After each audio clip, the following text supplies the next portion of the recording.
Estoy muy feliz, sí. Ay, quiero que sepas que todo el mundo te escucha.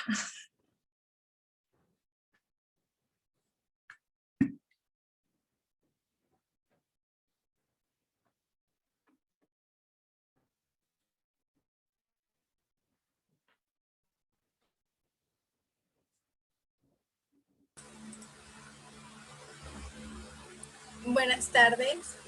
Hoy vamos a seguir continuando con las ponencias del, del primer encuentro nacional de feministas universitarias y hoy tenemos el gusto de estar acompañadas por Marisol Reyes, que nos va a hablar acerca de cómo las mujeres han sido invisibilizadas en la historia del arte moderno mexicano. Marisol es tesista de la licenciatura en Historia por la Facultad de Filosofía y Letras de la UNAM, con el proyecto del uso político del discurso histórico en las exposiciones de arte, el caso de la sección de arte moderno en la exposición 20 Centuries of Mexican Art. Ha colaborado como mediadora en el Museo Nacional de las Intervenciones y como guía de turismo cultural en Respirando México. Se desempeñó como escritora y productora de contenido audiovisual en la Dirección General de Divulgación de la Ciencia de la UNAM. Participó como curadora y museógrafa independiente en la exposición Un monstruo de Víctor Álvarez. Asimismo, participó como asistente curatorial en la exposición Atl, Fuego, Tierra y Viento, Sublime Sensación en el Museo Nacional de Arte. Fue organizadora del coloquio Nuevas miradas en torno a la historia del arte. Participó como becaria en el área de investigación en el Museo Soumaya y ha participado como ponente en diversos coloquios y conversatorios en universidades como Tecnológico de Monterrey, Universidad Iberoamericana, Universidad Autónoma Metropolitana y la Universidad Nacional Autónoma de México en torno a la divulgación del arte mexicano del siglo XX, arte con perspectiva de feminista o de género y artistas mexicanas del siglo XX. Actualmente desempeña como creadora de contenido virtual con enfoque en la divulgación de historia, política y del arte.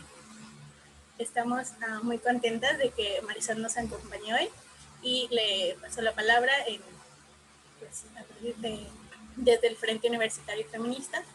Y pues, muchas gracias. Muchísimas gracias al Frente Universitario Feminista por la espacia. Y pues bueno, como ya lo mencionaron, hoy voy a estarles hablando acerca de lo que es la invisibilización de las artistas en el arte moderno. Pero este tema de la invisibilización hay que aclarar que no solamente sucede en el arte, sino que sucede en cualquier ámbito o espacio de la historia. Principalmente, también quiero, antes de empezar, pues hacer hincapié en que el título de esta ponencia, principalmente la forma en la que se escribe invisibilizadas, está inspirado en una obra de Mónica Meyer, una artista feminista, que justamente ella lo que hace es recopilar a través de un proyecto de archivo las obras maestras de arte feminista en México. Y ella comentaba que justamente la forma en la que se escribe, o ella resignifica la palabra de invisibilizadas, así como la vemos aquí entre paréntesis, es una forma de comenzar a combatir toda esa invisibilización justamente con estos espacios en donde pretendemos visibilizar el caso de cada una de estas artistas. Como otro señalamiento, también quiero comentarles que si bien no voy a hablar de todas las artistas de arte moderno, porque si no aquí estaría toda la vida, lo cual me encantaría, pero pues no, no existe el tiempo, pero seleccioné simplemente algunas que igual de la misma forma están inspiradas en la forma en la que Mónica Meyer en su proyecto de Archiva fue seleccionando poco a poco algunas de las obras que a ella más le parecían como significativas e interesantes dentro del arte feminista en México. En este caso, pues lo enfoco un poco más a mi campo de estudio, que como ya hemos visto, pues es el arte moderno mexicano. Primero que nada, y para empezar con todo esto, quiero platicarles un poco acerca de qué es lo que significa, ay, no lo puedo cambiar, ya voy, de qué es lo que significa la invisibilización histórica. Para esto, quiero que todos apelemos a nuestra memoria y regresemos a ser esos niños que estábamos en la primaria y regresemos como a nuestras clases de historia y recordemos cómo era que nos enseñaban la historia. Generalmente toda esta, si nos ponemos a pensar, está dividida por algunos periodos y todo ello, casi siempre, los sucesos más importantes y significativos que vemos son pues cosas que pasan principalmente en Europa. Pensemos en cuando hablamos de arte antiguo, casi siempre hablamos de lo que es Grecia y Roma. De vez en cuando tocamos otros espacios, pero pues para nada. Ahí simplemente hablamos de Grecia y Roma y ahí es cuál es su principal sujeto de investigación, el hombre. Por otro lado, después pasemos a esta parte como medieval y casi siempre lo único que nos muestran es la historia de la Iglesia Católica y de cómo empieza a tener esta expansión y luego etcétera de cosas. Posteriormente, en esta parte un poco más como moderna, encontramos como pues el Renacimiento italiano y también tenemos posteriormente lo que es la Revolución Francesa. Todos estos acontecimientos de los que he hablado hasta este momento, pensemos, son acontecimientos que pasan en Europa. Y es curioso que a esto le llamemos historia universal, puesto que está basada en un solo grupo de países o en un solo grupo de pues, espacios en donde surgen estas cosas. Principalmente la invisibilización histórica consta en la forma en la que la historia simplemente se guía por ciertos sujetos en específico. Generalmente pues son hombres blancos heterosexuales los que llegamos a ver en estos espacios. Fuera de ellos es muy difícil que veamos a personas racializadas y fuera de ello también es sumamente difícil que encontremos mujeres dentro de estos espacios. Y ni hablemos de disidencias sexuales porque evidentemente a pesar de que existan, no las vamos a encontrar. Todo esto es lo que principalmente contribuye a que no sepamos, no podamos encontrar mujeres dentro de estos espacios. Como saben, pues me voy a centrar única y exclusivamente en la cuestión de las mujeres, pero sepamos que no solamente a ellas se les invisibiliza todo aquello que no es la norma. ¿Por qué sucede esto? Principalmente porque la forma en la que hemos construido nuestro pensamiento occidental está plenamente centrado en la forma en la que predomina este sujeto, que es, como ya lo mencioné, un hombre blanco heterosexual. También recordemos que esto tiene mucho que ver con la forma en la que nos comparten la historia de manera sexista. Es decir, los únicos que van a tener aquí cierto impacto siempre van a ser los que permean en la norma. Y todo lo demás, pues fuchi, fuera, aquí no entra. Y esto es algo que está haciendo que lo que hagamos es tratar de justificar el por qué los demás individuos no están dentro de la historia. En el caso de las mujeres, principalmente una de las excusas que más ponen por el cual nunca vemos mujeres en estos espacios es porque, bueno, pues es que toda la vida, todo el mundo vivió, pues cada quien en su espacio, entonces las mujeres simplemente no estaban en el espacio público. Cosa que en primera evidentemente es falso y que también se centra principalmente en la forma en la que pues a las mujeres no se les reconoce el trabajo que hacen en espacios privados. La forma en la que desvalorizamos la creatividad que pueden llegar a tener o cualquier otra injerencia que pueden llegar a hacer en la historia es brutal, porque simplemente, como ahorita les comenté, pues solamente nos centramos en la parte de la normatividad. Y lo que hacen las mujeres, pues no importa en dónde lo hagas, simplemente no es válido. O tendemos a pues hacer como una especie de desvalorización con respecto de las actividades que llegan a hacer.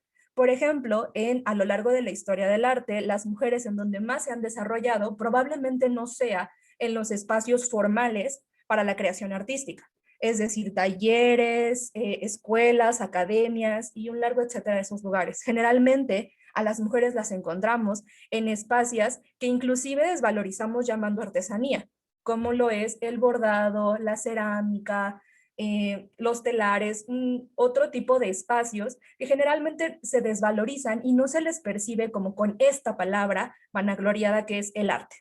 Que pues a grandes rasgos también esta palabra surge de la manera en la que pues en el Renacimiento italiano tenían que renombrar el trabajo de los artesanos y tenían que darle una carga mayor.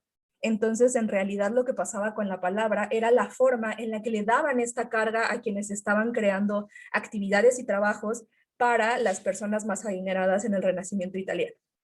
Se les da esta connotación de artistas por el simple hecho de que necesitan que esto tenga más valor, por el simple hecho de que necesitan que la persona que les está creando todas estas obras, que van a ser formas de legitimación de poder, tengan esta carga simbólica. Pero fuera de ello, todo lo demás y todo lo que está aquí, pues tiende a empezar a no contemplar todo lo que no entra nuevamente dentro de la categoría artista. Y es lo que pasa con las mujeres en diferentes espacios. Esto, si lo focalizamos ya propiamente a la historia del arte, nos daremos cuenta que en primera, La historia del arte tradicional que conocemos se centra principalmente en discursos que van desarrollando progresivamente mediante lo que conocemos como estilos. Es decir, lo que conocemos de que el barroco, el neoclásico y todas estas formas en las que vemos cómo el arte es encasillado como si fueran pequeños topercitos, en donde decimos, ah, bueno, en este solamente va a caber el arte medieval, y en este solamente va a caber el arte renacentista, y aquí solamente va a caber el barroco. Esto, en primera, nos hace no complejizar las obras, pero también nos hace simplemente dividirlos de una manera funcional, muy entre comillas, para que pues, sea un poco más comprensible y digerible la historia del arte. Esto, nuevamente, no nos hace complejizar las obras, simplemente nos hace verlas como de, ay, qué bonito. Y justamente la perspectiva que casi siempre le damos al arte es como esperar que nos haga sentir algo. O esperar que digamos, ay, qué padre, mira esa pintura, eso sí es arte porque se ve bonito y porque me gusta cómo está. Ay, esto de acá no es arte porque mi sobrino lo puede hacer. En realidad, esto de aquí es una forma en la que nos damos cuenta que justamente no complejizamos lo que es el trabajo artístico, porque no simplemente es que se vea bonito y que te guste, sino es que justo como menciona Kant, podamos tener algo que se llaman como juicios lógicos. Si no me gusta, ¿por qué no me gusta? Si me hace sentir incómodo, ¿por qué me hace sentir incómodo? Y esto parte un poco más del sentido reflexivo que podemos llegar a tener con el trabajo artístico. Generalmente esto no sucede en la historia del arte. Generalmente siempre la vemos y decimos, ah, esto está bonito y esto no. Y por otro lado, otra cosa que también prioriza esta invisibilización de otros grupos y principalmente de las mujeres en el arte es que esto se guía por algo que conocemos como los grandes artistas. Cuando pensamos en artistas, casi siempre a nuestra mente se nos vienen las tortugas ninja, que es Leonardo, Rafael, Miguel Ángel y Donatello, y decimos, ay, qué padre el Renacimiento, todos ellos son increíbles. Esto generalmente pues, sí funcionó como una forma de divulgación artística. Yo le reconozco mucho a las tortugas ninja, que gracias a ello todos conocemos a los artistas del Renacimiento, pero esto simplemente hace que fomentemos esta figura del gran artista, del genio, el que sabe, el que puede, el que crea, y a ellos, como figuras masculinas, no les cuestionamos nada. Inclusive está mucho como esta frase de que, ay, vamos a separar al artista de la obra. Pero cuando vemos, por ejemplo, a Frida Kahlo, ay, no, era una cochina, es que ella se daba con todo el mundo y qué terrible. ¿Por qué con las figuras femeninas sí juzgamos su vida personal y lo que son? Pero con los artistas no. Con los artistas inclusive vemos este caso de Pablo Picasso, que era una persona que era sumamente pedófila, porque pues el sujeto le llevaba 20 años a sus modelos y tenía relaciones con ellas, pero eso no nos importa. Inclusive, si lo juzgáramos como juzgamos a Frida Kahlo y le decimos, ay, es que ya no sabe pintar, pues bien también podríamos voltear a verlo y decir, oye, pintas horrible, son puros cubitos, qué feo. Pero en realidad lo que pasa aquí es que esta misma forma en la que estamos interpretando la historia y en la que la conocemos, nos hace darnos cuenta toda la carga misógina y sexista con la que hemos crecido. Un día piensen en la forma en la que juzgan las imágenes y el arte y probablemente se van a dar cuenta de que tenemos un nivel de misoginia interiorizado terrible, porque justamente la forma en la que nos hacen valorar la historia nos hace no ver a las mujeres e inclusive nos hace vernos a nosotras mismas como, ay, pues qué aburrido ser mujer. Y lo comento porque justamente era lo que a mí me pasaba. Yo cuando de repente me ponía a abrir libros de historia decía, ay, qué padre, y hay un señor que pues hizo una revolución, y hay otro señor que pintó la Capilla Sixtina, increíble, pero las mujeres no hacen nada. Y esto es algo que comenta la autora María Milagros Rivera, quien dice que las figuras femeninas, cuando no las tenemos en la forma en la que estudiamos y vemos y percibimos la historia, hacen que las niñas cuando comenzamos a crecer y ya posteriormente nos formamos como adultas, no tengamos referentes y no tengamos con quién anclarnos o con quién decir, ah, bueno, yo podría ser una gran pintora como tal persona, yo podría ser una gran ingeniera como tal persona. Y el hecho de que no encontremos a las mujeres en ningún espacio hace principalmente que todo esto siga reproduciéndose en el hecho de decir, es que si no hay mujeres, quiere decir que yo no estoy hecha para esto. Y esto es algo que le pasa a muchas niñas. Por otro lado, y regresando un poquito a esto del gran artista, esto también, como les digo, contribuye a la forma en la que vamos construyendo la figura modelo de lo que es ser artista. Y hace que principalmente, evidentemente, las mujeres no quepan en estos moldes. Las mujeres por un ensayo que pues comenta Linda Nochlin, generalmente no las encontramos en la historia del arte por algunos motivos. La primera es que las mujeres en primera no reciben educación profesional artística.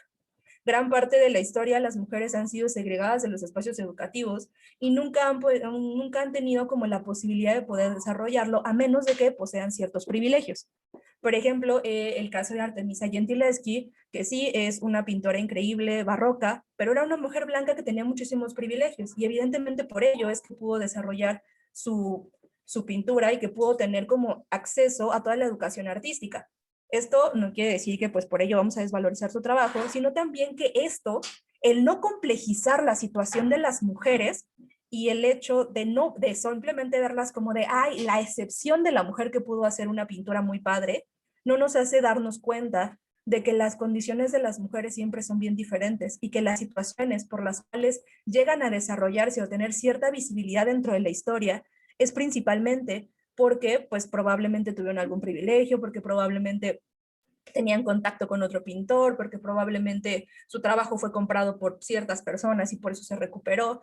El hecho de no complejizarlo no nos hace darnos cuenta que para poder llegar a desempeñarte en un espacio tan complicado como lo es el mundo del arte, tiende a invisibilizar la complejidad de lo que implica la vida de las mujeres. Por otro lado, también tenemos la desvalorización del trabajo femenino. Hay un caso bien interesante de unas pintoras impresionistas que se llaman Berthe y Edma Morisot. Ambas eran mujeres pintoras que pues lo que hacían era difundir su trabajo en París. Ellas fueron partícipes de muchos de los salones más importantes y todos los pintores impresionistas las amaban y les encantaba cómo pintaban y todo. Sin embargo, Emile Zola, que era también un pintor impresionista, comentó sobre ellas que pues sí, muy bonito su trabajo, pero pues lastimosamente eran mujeres. Y a pesar de que pintaran muy bien como eran mujeres, pues su trabajo no podía tener un gran impacto en la historia del arte porque pues eran mujeres. Y él comentaba muchísimo que la única forma en la que las hermanas Berthe y Edma Morisot podían incursionar dentro del mundo del arte o modificarlo para que las mujeres pudieran empezar a ingresar a estos espacios era casándose con un pintor famoso. Y él lo señalaba y lo publicó.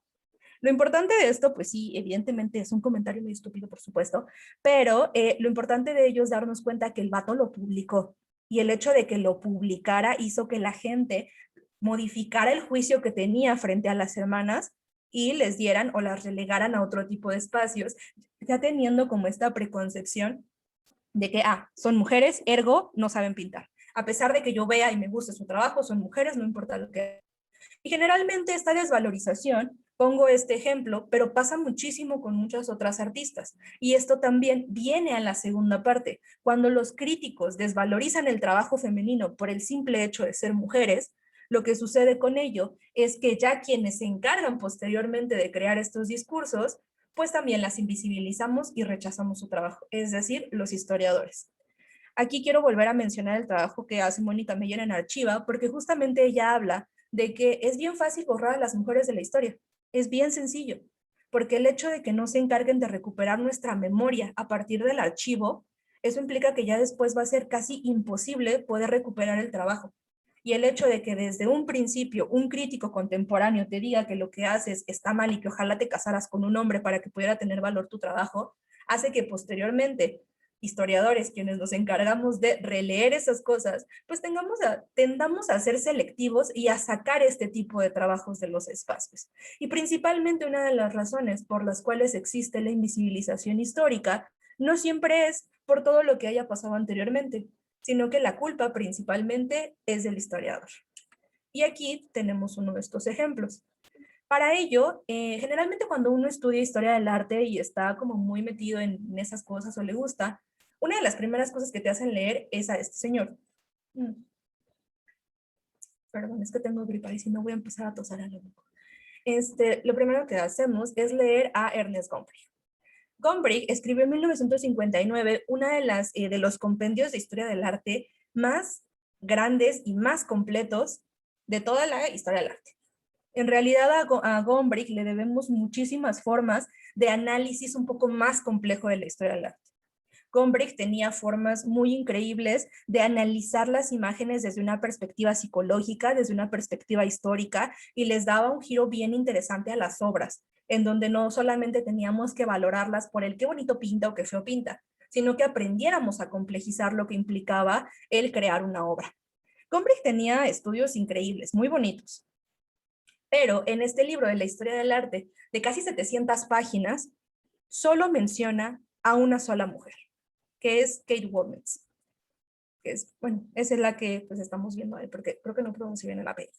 Pero principalmente, imagínense, en 700 páginas, el libro que todos los historiadores del arte, por excelencia, debemos de estar leyendo y debemos de estar estudiando, solo incluye una mujer. Aquí ya empezamos a darnos cuenta del cómo, pues a pesar de que sea muy buen investigador y qué bonito y qué padre que estés complejizando las obras, aún así seguimos pensando en clave misógina, en donde decidimos no incluir dentro de nuestros espacios o dentro de nuestras elecciones para poder investigar a las mujeres.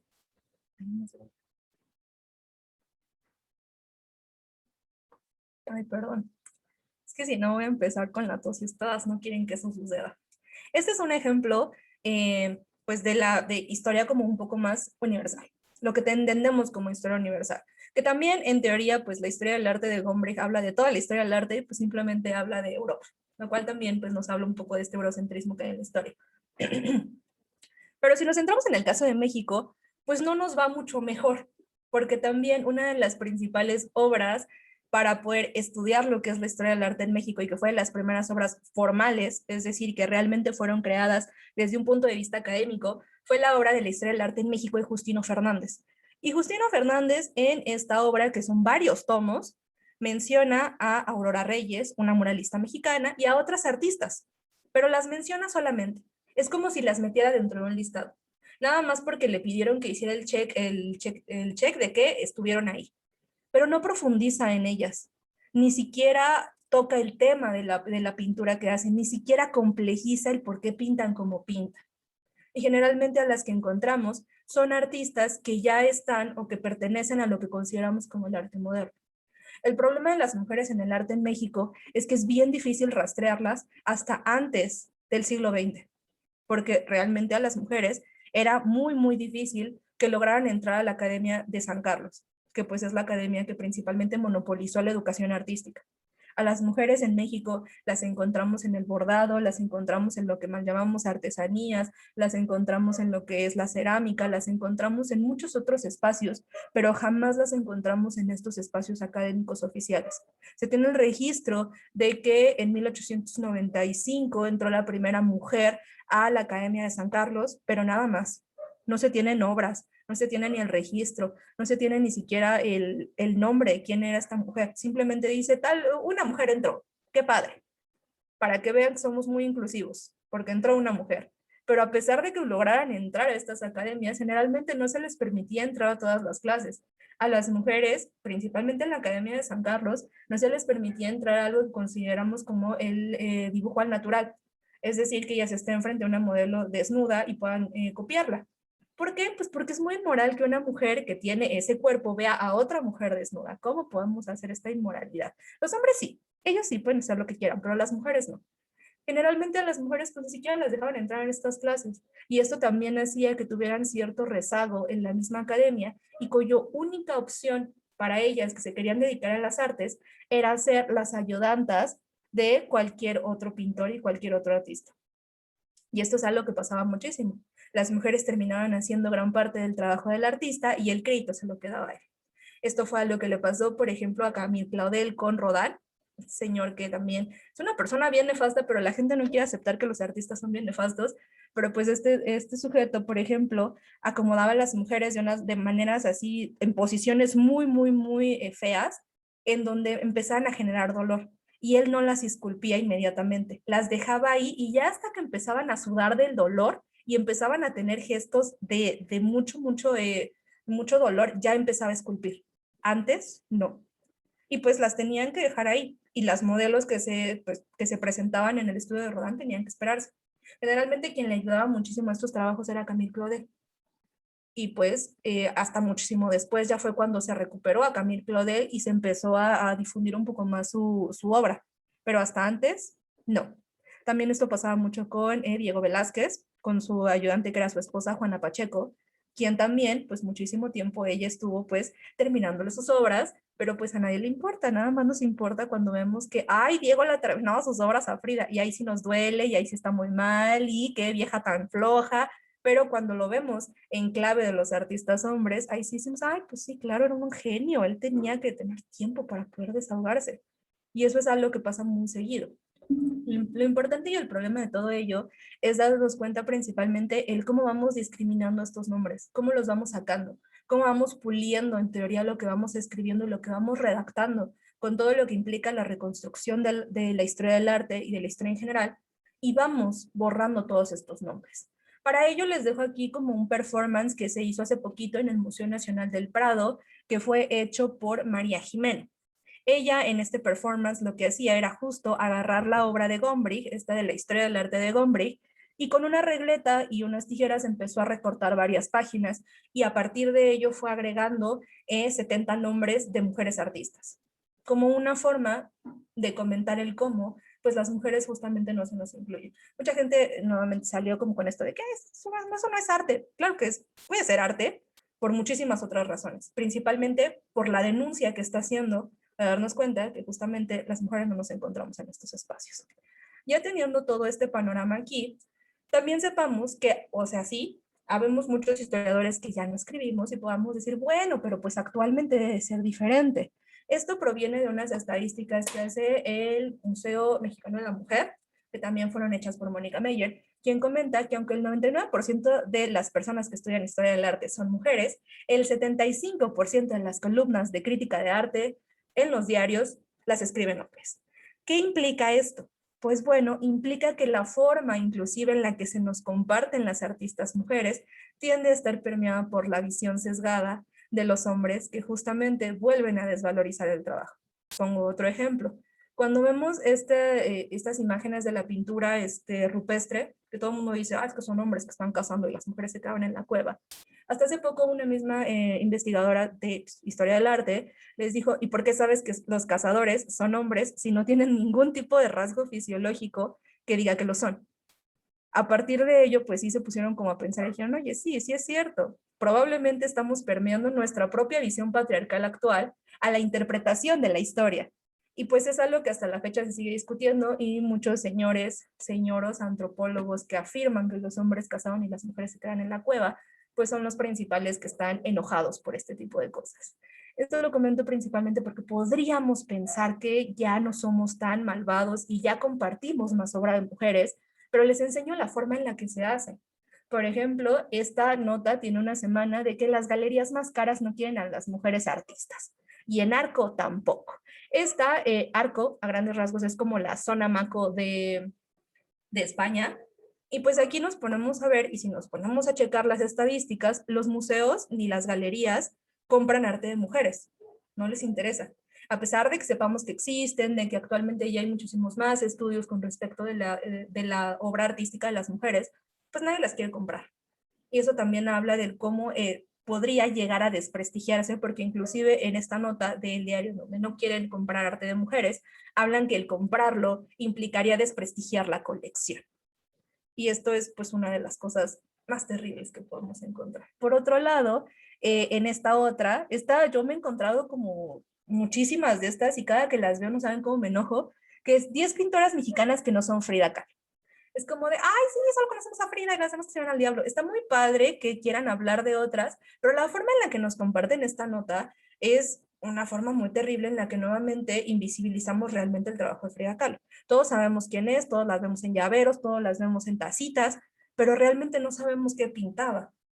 Ella no nada más pintaba autorretratos, pintaba exfotos, pintaba el feminicidio que vio la otra vez en el periódico, pintó acerca de sus abortos, pero pues nada más vemos sus autorretratos.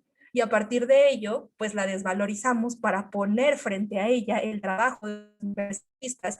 Y nuevamente, dentro de la forma en la que se está interpretando, vemos la rivalización entre las mujeres, que es esta socialización en donde pues tu peor enemiga es otra mujer. Básicamente lo que nos dicen en esta nota, y los digo porque la leí, mientras más la leía más me enojaba, básicamente lo que decían es que la peor enemiga de las pintoras mexicanas es Frida Kahlo porque es la única que conoce. Vean la forma en la que nos siguen manteniendo en esta forma de socialización. Por otro lado, aquí tenemos esta que son 15 obras de mujeres artistas que rompieron los esquemas. Nuevamente estamos idealizando la idea del genio creador. Y a esta idea del genio creador estamos metiendo la forma en la que se percibe el arte de las mujeres. ¿Esto qué quiere decir?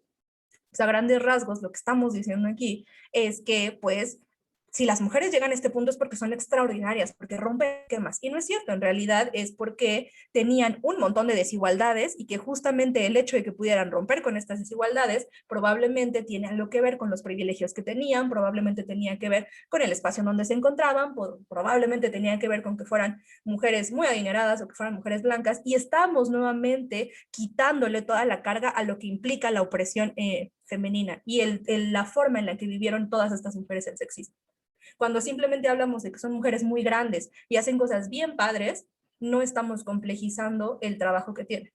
Y nuevamente, pues es como si no estuviéramos hablando para nada.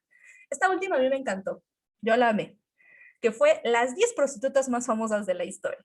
Y aquí justamente hablaban de mujeres artistas, pero decían muy bonitas, sí pintaban, pero su trabajo más importante era que eran las musas de todos estos artistas.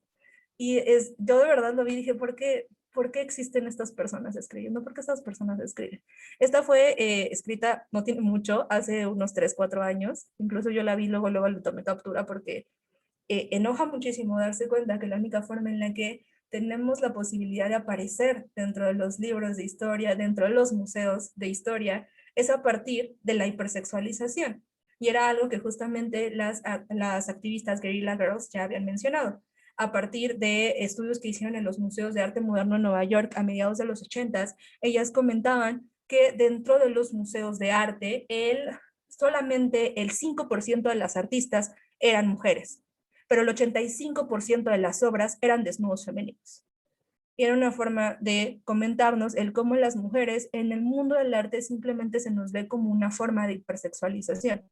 Y de hecho eso es algo que apenas pasó hace muy poquito, porque la plataforma de Pornhub sacó un proyecto que se llama Classic Nudes, en donde pues básicamente lo que hacen es recrear obras de arte en donde pues justamente vemos esta hipersexualización del cuerpo femenino y terminan siendo otro video más para la plataforma.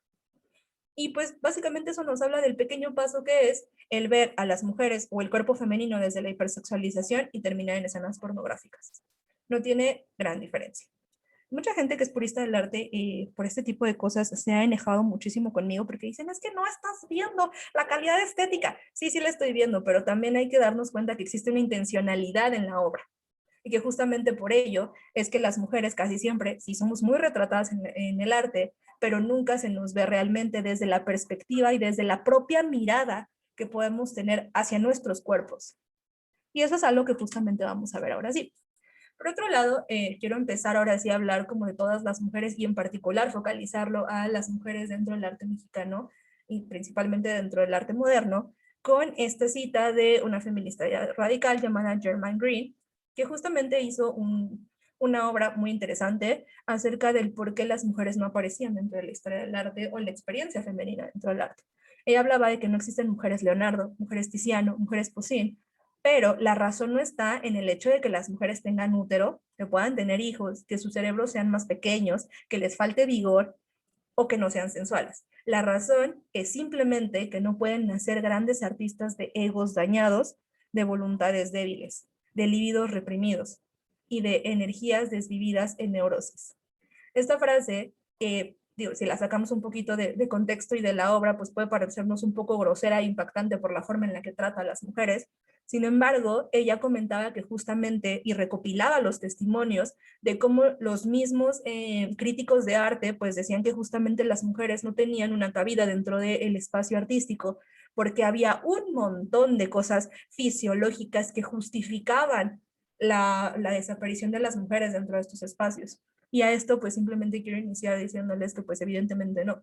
La desigualdad entre hombres y mujeres y entre un largo etcétera de disidencias no es una cuestión biológica como casi siempre se plantea, es una cuestión histórica y que proviene de la imposición de roles y estereotipos de género, que justamente esos mismos son los que contribuyen a que pues las mujeres no podamos estar en ningún espacio y que se justifique a partir de justamente como lo menciona Germaine, de pues nuestro útero, de nuestras cabezas, de que no somos sensuales, de que tenemos el cerebro pequeño y de un largo etcétera de cosas.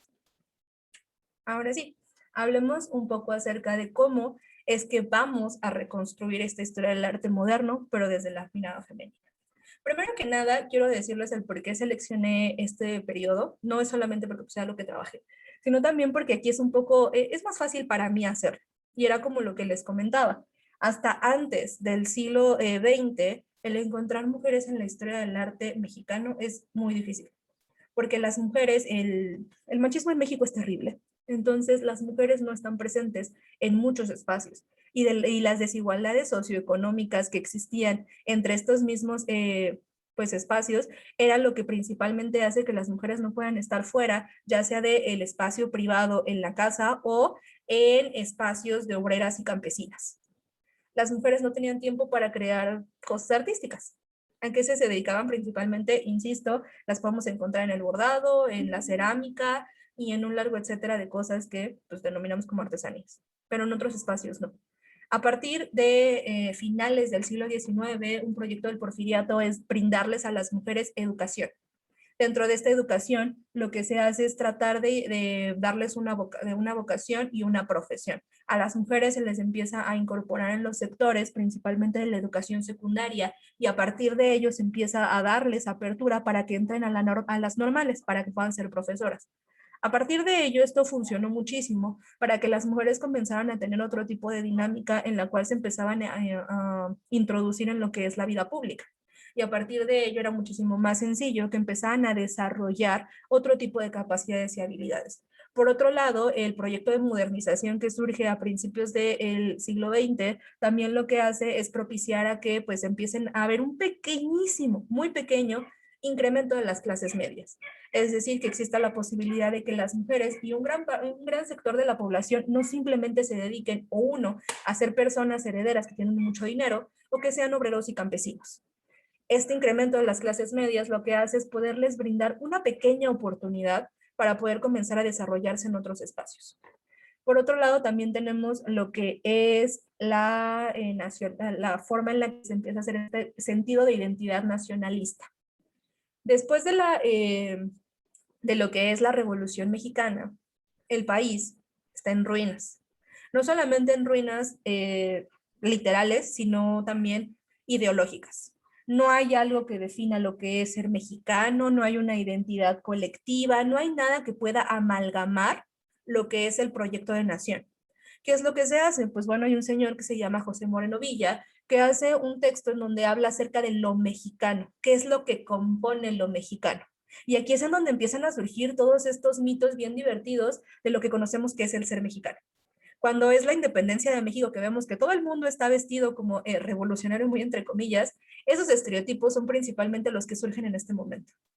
Que pues justamente es muy chistoso que se vistan todos así para celebrar la independencia cuando en realidad es un traje revolucionario y son esclavos enequeneros, lo cual está como muy raro, pero así es como se empieza como a crear esta forma de empezar a tener este imaginario de lo que es lo mexicano. Y esta idea de lo mexicano se conforma muchísimo de lo que es el mestizaje cultural, que también hace que se invisibilicen muchísimo la parte como de las culturas indígenas, sí, por supuesto, pero esto ayuda muchísimo a poder amalgamar una identidad. Y para ello, lo que necesita el proyecto cultural en México es que todo el mundo empiece a crear cosas que puedan hacer esta síntesis de lo mexicano. Aquí principalmente es cuando surge el proyecto, por ejemplo, del muralismo y que empiezan a tener como todas estas interpretaciones en clave histórico para poder hablar acerca de lo que significa el mexicano y para poder hacer que todo el mundo comprenda la historia. ¿Qué tiene que ver todo esto con las mujeres? Pues bueno, que una de las partes importantes de este proyecto es también meter a esta dinámica a la parte femenina, porque justamente aunque no lo creamos, en México hay un increíble culto a la madre, pero solamente como a la única figura que se puede respetar y validar como femenina.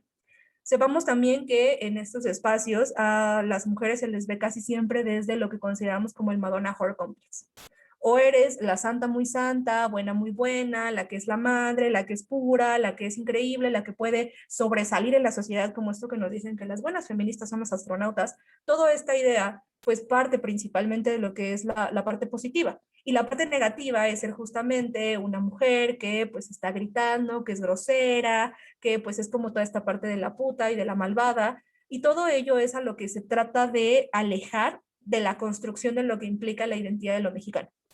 Las mujeres entran aquí principalmente porque se les quiere incorporar dentro de estos proyectos para mostrar y para decir que México es un país muy inclusivo, pero en realidad simplemente se permite entrar a ciertas mujeres que pueden dar o que pueden dar, que principalmente pueden dar a conocer todas estas cosas. Entonces, a partir de todas estas cositas que pues acabamos de ver ahorita, es el porqué y la razón de por qué encontramos aquí más artistas y por qué principalmente en este periodo es que es más fácil reconocerlas y verlas inmiscuidas dentro de la vida pública. Insisto, una cosa muy interesante es la apertura que ya ahora sí empiezan a tener las academias artísticas. Para principios del siglo XX y para finales de 1920, las mujeres ya están completamente metidas en lo que es la Escuela Nacional Preparatoria y posteriormente entran a lo que ya es la Escuela Nacional de Bellas Artes. Entonces ya tienen estas oportunidades. También sale otro proyecto que es la Escuela de Pintura al Aire Libre, en donde pues gran parte como de las mujeres lo que hacen es incorporarse a la vida artística a partir no solamente de estar en una escuela formal, sino de tener la opción de estar en escuelas que les están enseñando arte como una forma vocacional. Es decir, como algo así, como una actividad, como un tallercito, así como esas actividades que dices, ay, bueno, vete a entretener en lo que estás aquí trabajando. Y pues generalmente de ahí es de donde salen muchas de estas mujeres. Ahora sí, hablemos poco a poco de ello. Insisto, esto es una forma en la que podemos observar cómo pues a las mujeres no las tenemos aquí presentes. Esta es una obra de un señor que pues en realidad es una obra muy bonita que se llama Germán Gedovius. Justamente esto es lo que les hablaba ahorita de cómo es que se hipersexualiza el trabajo femenino. A partir de ello, pues sepamos que casi siempre la obra que se valora de las mujeres es la obra que no toca su propia integridad, sino la obra que trata de hablar de lo mexicano. Aquí hablo mucho de Frida Kahlo, pero aquí no voy a tocar su obra, pero pues principalmente es a lo que pasa con ella, que es la parte positiva que se valora de Frida Kahlo, pues la parte padre donde ella habla de lo mexicano. ¿Cuáles son las que no conocemos? Pues la parte fea en donde ella interpreta a Freud en un collage enorme. Entonces esa no la conocemos, pero la otra sí. Esto generalmente es lo que sucede. Y pues a las mujeres, cuando las vemos en estos espacios, pues las vemos justamente de esta forma. También esta es otra de las formas en las que podemos encontrar la representatividad femenina desde los ojos masculinos. Tenemos la parte de la hipersexualización, aquí también tenemos un poquito en esta obra de Alfredo Ramos Martínez, también tenemos un poquito esta hipersexualización, pero también estamos observando la forma en la que se idealiza la existencia de las mujeres, de que qué bonitas nos vemos entre un campo de rosas, siendo armónicas. Justamente esto contribuye muchísimo a los roles y estereotipos de género. Cuando nos vemos desde la mirada masculina, efectivamente, simplemente somos eso. Pero ¿qué pasa cuando volteamos y nos vemos desde otra perspectiva? ¿Cómo cambia la forma en la que experimentamos el cuerpo? ¿Cómo cambia la forma incluso en la que nos relacionamos entre nosotros? Esta es la obra de Celia Calderón y justamente en este periodo es cuando se empieza a abandonar lo que es la figuración. La figuración a grandes rasgos es cuando nosotros volteamos a una obra y lo vemos y decimos, qué padre, se parece mucho a la realidad. Es decir, yo veo un árbol en una pintura y la figuración aquí sería que ese árbol que estoy viendo yo ahí en la pintura efectivamente no es real. Si yo lo quiero agarrar, no puedo. Si le quiero arrancar una hoja, no puedo. Pero lo que está haciendo es evocar a esa parte como de lo que yo conozco en la realidad.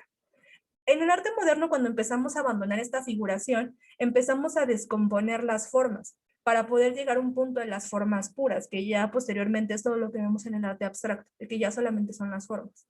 En este momento, aquí con lo que hace Celia Calderón, podemos observar esta forma en la que poco a poco nos vamos desalineando de lo que es esta figura perfecta. Pero también aquí podemos ver la intencionalidad y la forma en la que las mujeres se relacionan entre sí. No solamente estamos viendo otros tipos de cuerpos, también estamos viendo el cómo están relacionándose en este caso con la maternidad, que principalmente son mujeres de una clase baja, que están afuera, que están sentadas en la banqueta, y la forma en la que presentan sus ropajes. Aquí no estamos viendo a la señorita tirada en un lecho de rosas impresionante, con ropa muy bonita, y que justamente estamos viendo el cómo se hipersexualizan los cuerpos. Aquí estamos viendo propiamente una escena cotidiana de la vida de las mujeres. Y por otro lado, cuando las mujeres se representan a sí mismas corporalmente, o por lo menos como lo podemos observar en el caso de Celia Calderón, observamos que su cuerpo ya no solamente responde al llamamiento de la mirada masculina, ya no solamente está invitando a la mirada masculina a recorrer el cuerpo, sino simplemente ella está haciendo un trabajo de autoexploración propio, para que simplemente ella pueda reconocer su propio cuerpo. Y es algo que generalmente cuando vemos la mirada masculina dentro del cuerpo, no podemos observar, y por eso es tan fácil que esas obras terminen en un proyecto de porno. Esto es algo bien interesante también en la forma en la que vemos personajes femeninos en la obra masculina. Yo creo que todo el mundo aquí conoce a Diego Rivera. Lastimosamente yo soy fan de ese señor. Pero hace poquito yo descubrí algo bien interesante gracias al feminismo. Estaba yo muy tranquilamente por la vida checando las obras de Palacio Nacional, todos los murales inmensos, grandotes y los murales que están en la SEP, que principalmente está de aquí arriba, es una obra de Diego Rivera, que proviene de la SEP y que probablemente si son de mi generación y nacieron en los 90s, la vieron en el libro de español de texto. Si también se iban a una escuela pública, si no, pues no. Pero esta generalmente era la que adornaba la portada de español. Veamos la forma en la que muestra Diego Rivera a los personajes femeninos. Es una maestra, está compartiendo conocimiento, es una escena muy tranquila, es una forma bien bonita de ver la democratización del conocimiento y que justamente era el trabajo que muchas mujeres hacían de cuando, como les comentaba anteriormente, pues a finales del siglo XIX, pues las mujeres empezaron a tener una injerencia más grande en la educación y principalmente se terminaban yendo a las normales rurales para poder justo ser maestras. Esto era lo que hacían las mujeres. Se iban de pueblo en pueblo para seguir como con la campaña de alfabetización. Hasta este momento la obra de Diego Rivera es muy certera, es muy bonita y realmente nos está hablando de un trabajo muy importante que hicieron las mujeres. Pero él no nos habla de la contraparte.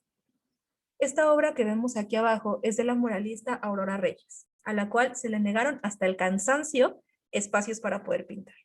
¿Qué es lo que estamos viendo en esta obra? Esta también es una maestra rural. Ella también está ahí, atrás están sus alumnitos que están observando cómo pues las personas que pues, principalmente provienen del gobierno, que esto es una escena de la guerra cristera, de cómo iban y golpeaban a las maestras, a los maestros, a todo el mundo. ¿Qué vemos de diferente? Que aquí en la obra de Diego Rivera podría parecer imposible ver a una mujer en una situación así. Un día chequen todos los personajes femeninos que tiene Diego Rivera y son bien pasivos, no están haciendo nada o están en un punto contemplativo precioso, como justamente está haciendo la maestra rural de su obra de la Secretaría de Educación Pública. En el caso de Aurora Reyes, ella sí está mostrando la brutalidad que inclusive ella vivió porque Aurora Reyes era una maestra rural. Nos está mostrando que pues, esta forma en la que reprimían a los profesores era algo completamente normal para ellos y que era justamente lo que ella quería denunciar. Que sí, muy padre la educación, todos la compartimos y qué padre el proyecto educativo de México, pero también había un nivel de represión terrible y era algo que pues generalmente los pintores que pues podemos ver como muy revolucionarios y miren qué bonitos y hasta la fecha todavía piensan que son como muy revolucionarios solo porque estaban en el Partido Comunista, pues no visibilizaban, porque justamente por el simple hecho de pertenecer a lo que era como esta parte oficial de la pintura y del muralismo, pues a veces no se les permitía pintar muchísimas cosas. Y era algo que pues justamente Aurora Reyes tuvo o hizo en este mural, que pues también, insisto, para que pudiera encontrar un espacio pues fue muy difícil, porque las mujeres muralistas inclusive generalmente son como las más invisibilizadas de esto. Otra cosa bien importante de aquí es que no solamente estamos observando la manera en la que se está atacando a la profesora, sino también está haciendo una denuncia y una crítica al fascismo. Observen bien esta imagen y la forma en la que está acomodado el señor que está jalándole el pelo a la maestra está formando una esvástica, pero que también es una forma en la que ella está denunciando justamente el cómo todo lo que les estaba pasando y la represión que estaban viviendo también era producto del mismo fascismo. Y miren, el señor comunista hiperrevolucionario, pues no fue para mostrarnos. Muchas gracias, Diego Rivera.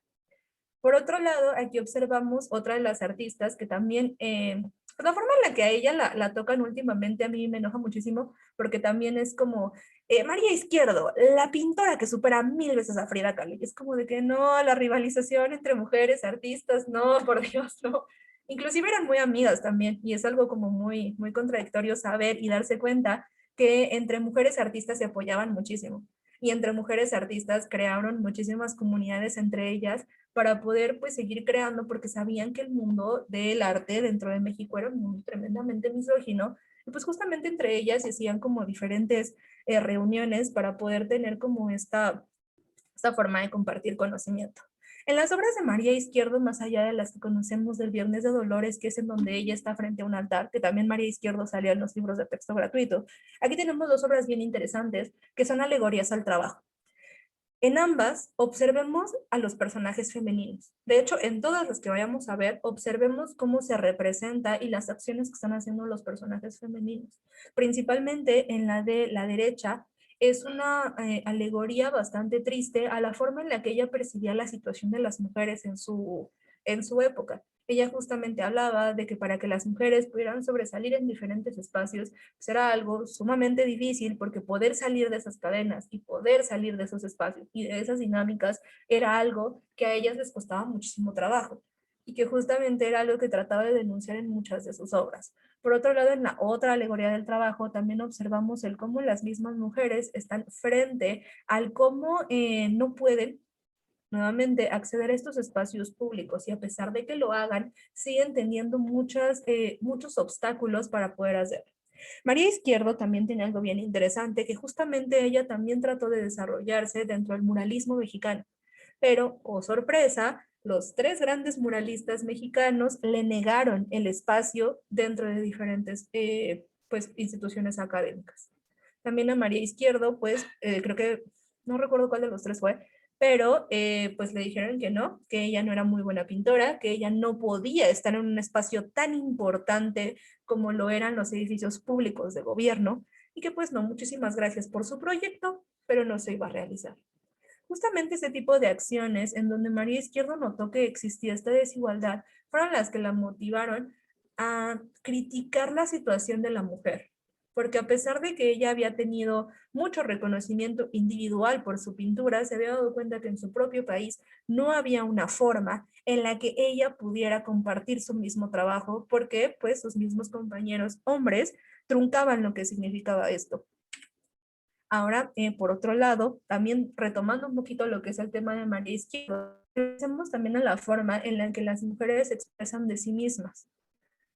Estos tres casos que vemos aquí son formas en las que encontramos la complejidad de la emotividad de las mujeres. Generalmente cuando vemos que un vato hace un autorretrato o les hace retratos a las mujeres, siempre las ponen como justo lo que vimos de Germán Gedovius, de que están en posiciones hipersexualizadas, en donde justamente se ven muy ay que guapas, pero no profundizamos ni complejizamos la forma en la que están creando los espacios y la iconografía para poder hablar de sus situaciones. Aquí vamos a tener tres casos bien interesantes, que el primero es el de Nahui Olin, el segundo es el de María Izquierdo con esta obra de Viernes de Dolores, en donde también vemos este encuentro con su sentido como un poco más espiritual. Y por último, es la única vez que voy a tocar y voy a hablar de ella. Creo que ya hablé mucho de ella en esta presentación, pero es que me enoja muchísimo el cómo vive esta mujer. Me enoja mucho de verdad el cómo la, pues y minimizan como su trabajo simplemente por lo exótica que es. Este es un autorretrato de Frida Kahlo y no es en donde sale ella muy bella con monos y con bigotes. Todo esto que vemos aquí es una obra que se llama Lo que el agua me dio y que justamente complejiza todo el lenguaje pictórico que ella hizo para poder hablar de su persona. Mucha gente considera que ella es una egocéntrica porque en todo el tiempo su pintura habla de ella, pero qué bueno y qué padre que hable de ella, porque nunca nos han dado tiempo ni espacio para poder hablar de nosotras mismas. Y esto, el hablar de mí y de poderlo plasmar en mi obra, sinceramente es un acto revolucionario, porque a nadie le interesa lo que una mujer piense y que una mujer agarre y diga, yo voy a hablar de mí desde lo que siento y desde lo que soy y desde mis vivencias y háganle como quieran, Me parece algo muy increíble que hace. Inclusive en esta obra pues vemos que se toca el tema de la bisexualidad, está el tema del dolor que ella sentía, está haciendo referencia a Giorgio de Chiriquio, está hablando del personaje que creó Estados Unidos con respecto de ella. De hecho, yo me imagino que si Frida Kahlo viera todas las tacitas que el Museo de Coyoacán vende sus playeras, estaría muy enojada porque justamente a ella le chocaba el hecho de que la vieran justamente como un personaje, y este vestido que vemos aquí abajo lo reproducen diferentes pinturas para hablar justamente de que ella sale de ese personaje, de esa exotización que vive. Y eso es lo que también le pasó muchísimo a esta otra pintora que está aquí al principio, que es Nahui Olin. Hablemos de Nahui Olin, ya para que me deje de enojar por la situación de Frida Kahlo, que también lo de Nahui Olin me enoja mucho. Muchos de mis estudios, ahora que me pongo a pensar, vienen desde la rabia. En fin, Nahui Olin es una mujer que fue dramaturga, fue escritora, fue pintora y fue poeta. Nahui Olin hacía de todo y desde los 11 años ella escribía. Ella siempre habló de la forma en la que no se veía ni se encontraba en sincronía y en armonía con la sociedad. Denunció muchísimas veces que ella no quería ni verse ni casada, que no quería verse como la compañera de otro, que no quería verse como un complemento, que si se iba a casar y que si iba a estar con alguien, iba a ser por la misma razón de que ella lo quería y lo deseaba, pero no porque realmente eso fuera su existencia y su complemento. Nahui Olin tiene una forma bien interesante de explorar el cuerpo, tiene una forma bien interesante de crear sus propios autorretratos y de complejizar su existencia, y justamente lo hace empatándolo con su propia poesía. Lo que más enoja de ella es que si nos ponemos a buscar sus biografías y si nos ponemos a checar los videos, inclusive los documentales que hace la UNAM de ella, todos nos van a decir que es una mujer muy, ay, qué guapa. Todos. Busquen noticias, busquen notas de ella y siempre es preciosa, es perfecta, qué guapa, la musa, la inspiración. Todas esas cosas son pues situaciones en donde vemos plenamente este sexismo. Nadie habla de su poesía, no hablan de su pintura, no hablan de sus textos, no hablan de sus obras, hablan de que estaba bien guapa y ya. Y justamente en este texto que les puse al principio de las 10 prostitutas más famosas, ella sale ahí y no era prostituta. Simplemente vivió una sexualidad muy libre. Lo triste también de Nahui Olin es que mucho tiempo ella sirvió para muchísimos artistas mexicanos como musa inspiradora y le tomaban fotos y le sacaban pues los moldes para poder hacer esculturas y le hicieron un montón de retratos. Pero cuando ella poco a poco fue perdiendo como la juventud, le dejaron de hacer caso. Sus últimos años de vida los pasó sola, con 50 gatos, que fueron los únicos que estuvieron a su lado y que justamente pues la vieron fallecer. Y en un poema, ya de sus últimos, ella hablaba de que ¿dónde estaban todas esas personas? ¿Dónde estaban todos los que le tomaban fotos, todos los que la amaban, todos los que le sacaron moldes? ¿Por qué la dejaron morir sola?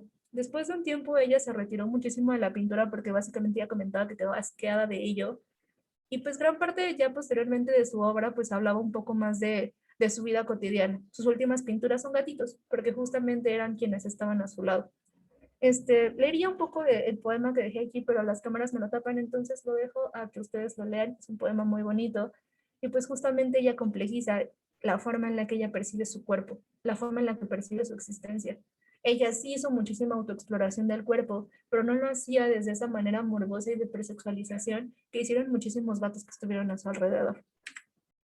Esta nuevamente es una obra de María Izquierdo, donde pues, también podemos ver un mundo un poco más onírico y un mundo un poco más espiritual. Veamos cómo cada mujer tiene una forma bien distinta de plasmar su realidad. Nahui Olin tenía una forma bien interesante de hablar acerca de su propio cuerpo y de la introspección que tenía con él. Celia, la que vimos hace unas diapositivas, hablaba un poco más de la forma en la que se relacionaban las mujeres.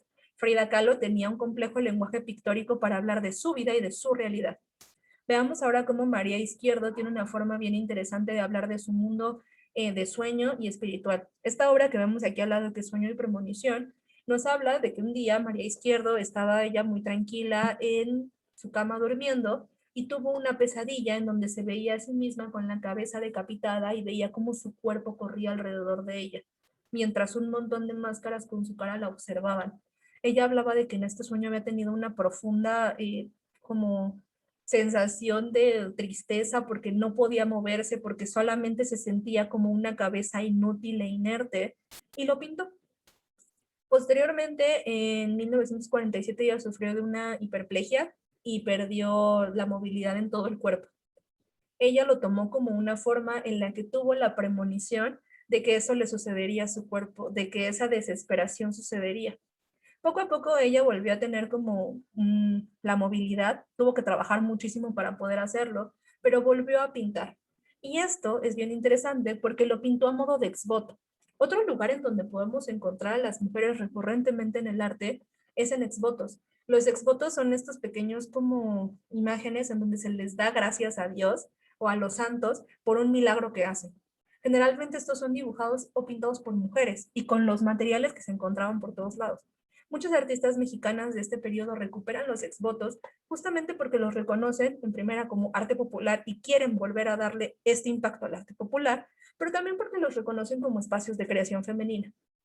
Y pues tanto María Izquierdo como Frida Kahlo también pintan muchas de sus cosas en clave de estos exvotos. No es que María Izquierdo a propósito esté pintando plano porque no sepa pintar, es porque la intención de la forma en la que crean la obra tiene mucho que ver con el referente que tienen y con lo que quieren comunicar. De hecho, esto es algo que también pasa como, por ejemplo, con Diego Rivera. Diego Rivera no es que así pinte a la gente, es que adapta sus formas para que la lectura sea muchísimo más amena y para que sea un poco más reconocible por las personas. Y es justamente lo que hace María Izquierdo en esta obra. Ay, me apreté otro que no era.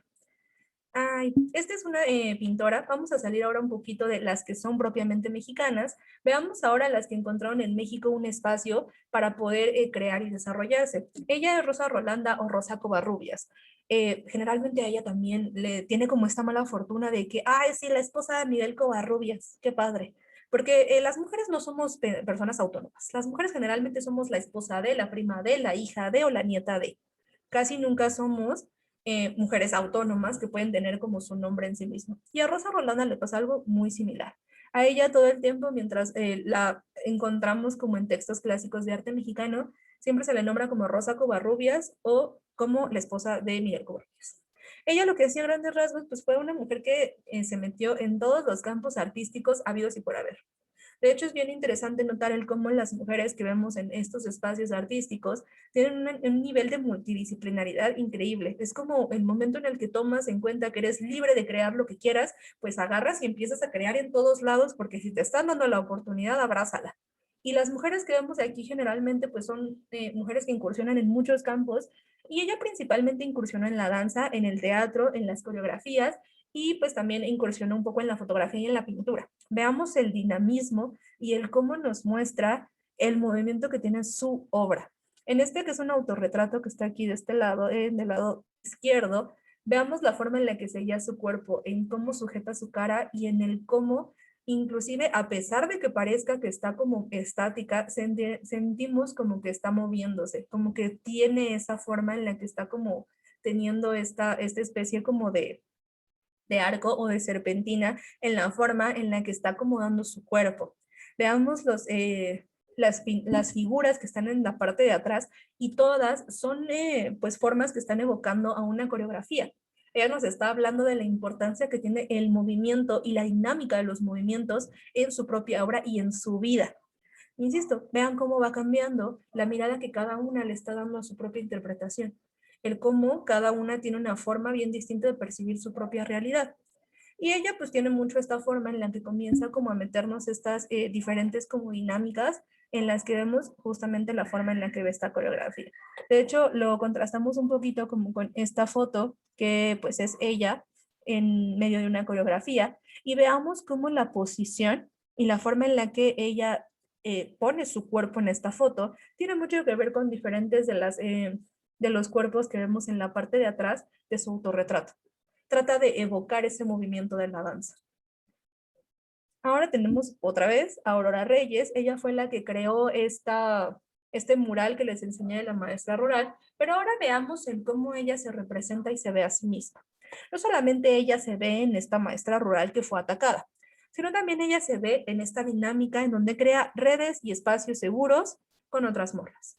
Aurora Reyes, desde muy niña, desde que entró a la Escuela Nacional Preparatoria en 1921, se volvió muy amiga de una muchachilla que también era de las pocas mujeres que estaba dentro de la Escuela Nacional Preparatoria, que fue Frida Kahlo. Ambas pues nacieron, bueno, no nacieron, ambas crecieron juntas dentro de este espacio. Sin embargo, Aurora Reyes, un tiempo, desde 1925 hasta 1930, se alejó por completo de la pintura porque tuvo 2 hijos. Esto también nos habla de la forma en la que afectan las maternidades a pues, la vida de las mujeres. No porque esté mal, sino también porque veamos cómo los tiempos cambian y cómo también la forma en la que experimentamos todos estos procesos hace que percibamos y que desarrollemos nuestra carrera de maneras distintas. Y esto es algo que pues sucedió con Aurora Reyes. La imagen que estamos viendo aquí es una de las obras en donde ella hablaba de pues sus amigas, de cómo es que era bien importante para ella el tener estos lazos con otras mujeres a la que vemos en la parte de hasta atrás que podría emular a una especie como de espíritu que anda por ahí con sus huesitos. Esa es Frida Kahlo, quien está pintada y pues, retratada como una sirena es Concha Michel, quien fue una cantautora que pues fue básicamente un ícono de la revolución. Y por último la vemos a ella, a Aurora Reyes, representada como una muñeca.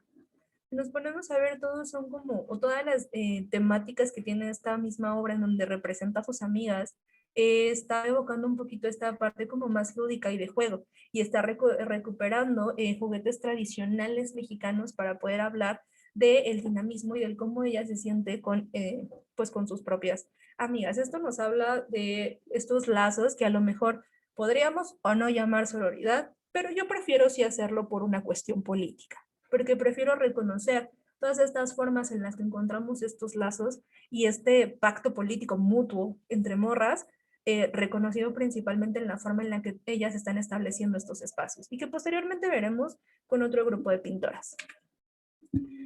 Como les digo, Aurora Reyes fue muralista y es de las que más tenemos conocimiento de obra mural.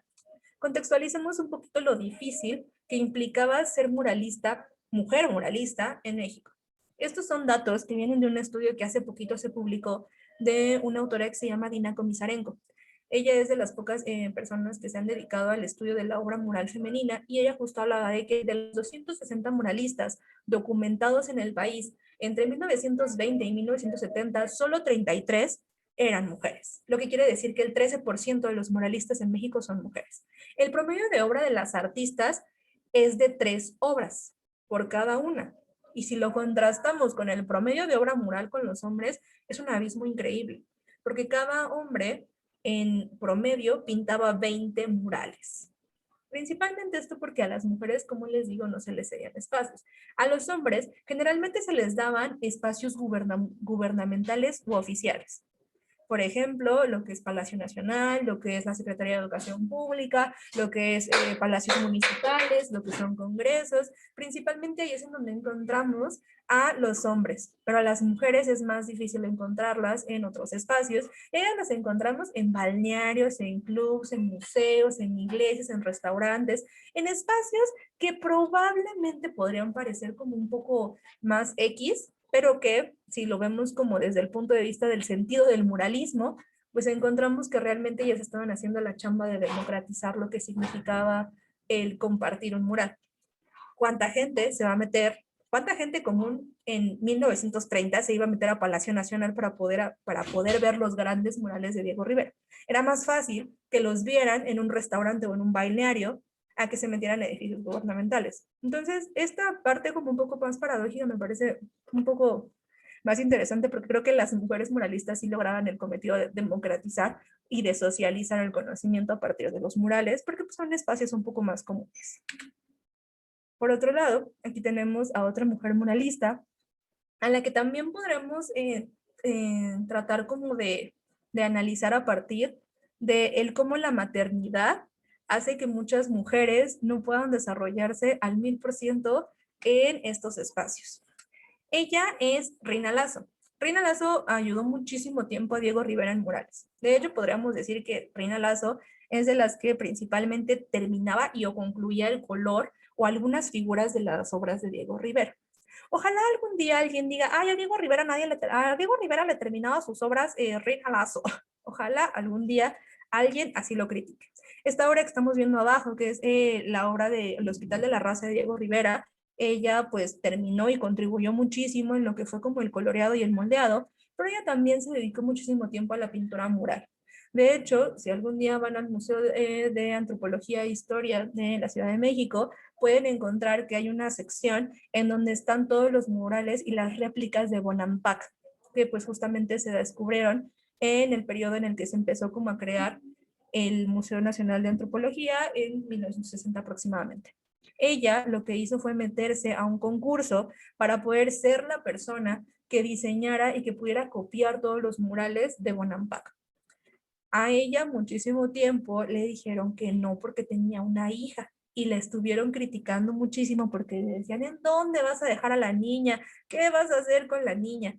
Y ella decía, pues tengo esposo, que se lo quede ella, que se lo quede él.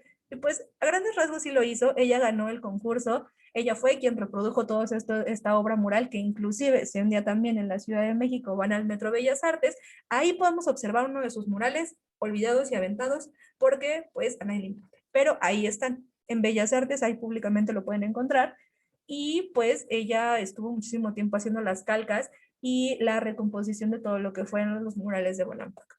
Es bien interesante el cómo a ella se tardaron un montón en darle un espacio para que pintara un mural dentro del Museo de Antropología, porque siempre se ponían como el pretexto de que como era madre, ella no iba a tener el tiempo para poder hacerlo. Y la sacaron muchísimo hasta que un día pues llegó y tuvo que ocultar a la hija para que pudiera hacer como todos los murales, porque pues también no los dejaban entrar con la niña. A ella se le hacía bien interesante porque su esposo también es muralista y a su esposo luego le dieron una comisión para que pudiera pintar. Y ella les decía, pero él también tiene una hija, es la misma. Y decían, no, pues ella es que él es el vato, tú lo tienes que cuidar. Entonces, pues, ella estuvo haciendo muchísimas maromas para poder hacer como todas estas obras, pues mientras iba como pues rolándose el trabajo de cuidar a su infancia. Y es algo muy bonito, pero pues sí es como muy interesante remarcar el cómo esto va afectando la forma en la que desarrollamos mucho nuestros trabajos.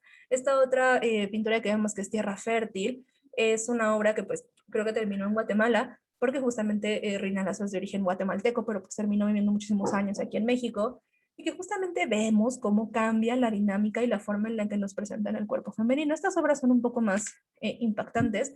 Esta es uno de los murales más de Reina Lazo, y aquí lo que quiero que noten son las actividades que están realizando las mujeres. Nuevamente, observemos el cómo tenemos el trabajo del parto, tenemos el trabajo de los rituales domésticos, tenemos la forma en la que comparten comida, vemos que las mujeres están siendo partícipes en otras actividades, vemos que hay un dinamismo muchísimo más fuerte que a como lo podemos ver en otras obras murales. Aquí las mujeres están haciendo trabajo muy significativo o están cumpliendo ciertos roles que no nos hacen percibirlas como entes pasivos, que nos hacen percibirlas como pues, personas dinámicas que existen dentro de un espacio, dentro de un entorno.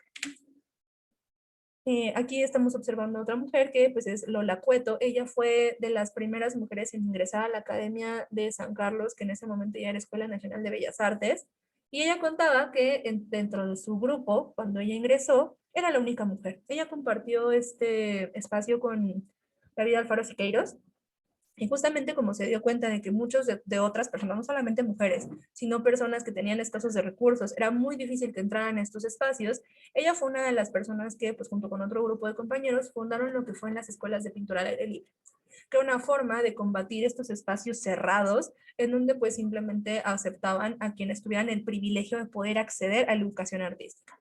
Lola Cueto se dedicó muchísimo a este proyecto como un poco más educativo. De hecho, muchas de las pinturas que acabamos de ver aquí pertenecen a algo que es la Liga de Escritores y Artistas Revolucionarios, la LEAR, en donde pues principalmente lo que hacían era difundir la lucha revolucionaria.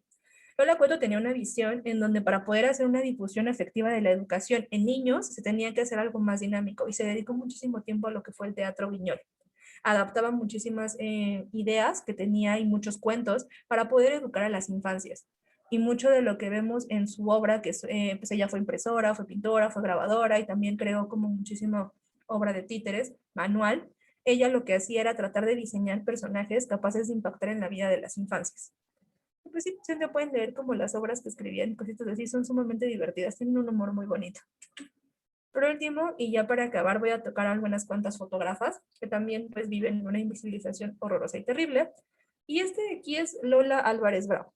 Tal vez conozcan a su vato, Manuel Álvarez Bravo, pero pues ella principalmente a lo que se dedicaba a hacer era a hacer collage, un poco más retomando como estas técnicas alemanas, y justamente ella trataba de evocar otra forma de construcción de la perspectiva de las mujeres. En la obra de la derecha estamos viendo el momento en el que las mujeres comienzan a ingresar a la universidad y que para ella fue como un momento bien significativo por la forma en la que veía que las mujeres ya se encontraban un poco más presentes en la vida pública.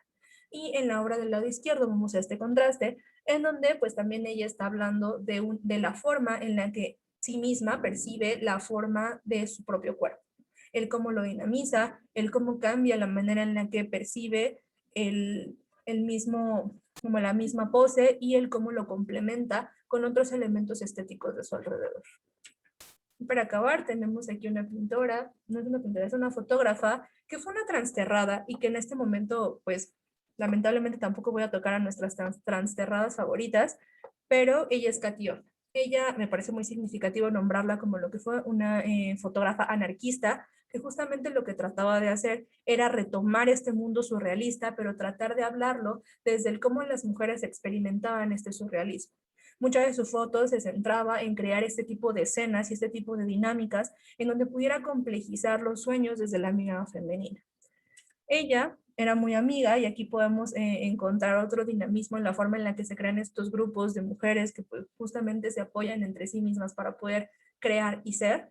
Y fue muy amiga tanto de Leonora Carrington como de Remedios Varo. De hecho, estas dos fotos con las que quiero cerrar esta presentación son una foto de Katy Horna, con una máscara de Leonora Carrington y está utilizándola Remedios Varo. Es como una forma en la que sintetizamos el cómo ambas, o las tres principalmente, tenían como esta interacción y podían hacer como este juego para poder compartir ideas y que creaban, así como lo hizo Concha Pichel y Frida Kahlo y Aurora Reyes, también ellas crearon este espacio seguro para poder compartir tanto ideas políticas, pero también para poder desarrollar su propia obra.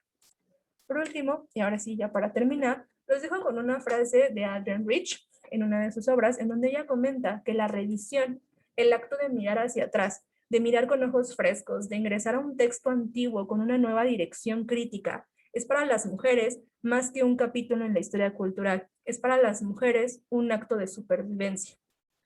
Y pues bueno, ya con todo esto y con todas las autoras que ya pude como comentarles un poquito, con esto cierro esta presentación y nuevamente le agradezco al frente el espacio. Pues ya.